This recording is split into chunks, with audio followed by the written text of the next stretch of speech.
రెక్కాడితే డొక్కాడని బతుకులు auto road మీదకు వెళ్తేనే జేబులో 4 రాళ్లు పడేది. రాత్రింబవళ్లు తిరిగినా సంపాదన అంతంత మాత్రమే. ఇది హైదరాబాద్ నగరంలోని ఆటో డ్రైవర్ల దుస్థితి. తెలంగాణలో కాంగ్రెస్ ప్రభుత్వం అధికారంలోకి వచ్చిన వెంటనే మహిళా ఉచిత బస్సు పథకం అమల్లోకి తీసుకొచ్చింది. దీంతో ఆటో డ్రైవర్ల పరిస్థితి దారుణంగా మారింది.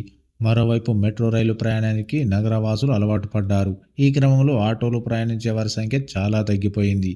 ఆటో డ్రైవర్ల పరిస్థితిని అర్థం చేసుకున్న రేవంత్ సర్కార్ వారి కోసం అదిరిపోయే వార్త చెప్పింది. ఓఆర్ఆర్ లోపల కొత్త ఆటోలకు పరిమిత సంఖ్యలో అనుమతిస్తామని రాష్ట్ర రోడ్డు రవాణా శాఖ మంత్రి పొన్నం ప్రభాకర్ స్పష్టం చేశారు.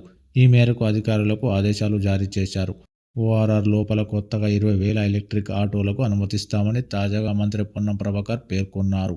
25,000 ఆటోలను ఎలక్ట్రిక్, సిఎన్జి, ఎల్పీజీలుగా మార్చడానికి అనుమతించినట్లు వెల్లడించారు. ఆటో డ్రైవర్ల అభ్యర్థనల మేరకు వారి అభివృద్ధికై కీలక నిర్ణయం తీసుకున్నట్లు రాష్ట్ర రోడ్డు రవాణా శాఖ మంత్రి పొన్నం ప్రభాకర్ తెలిపారు.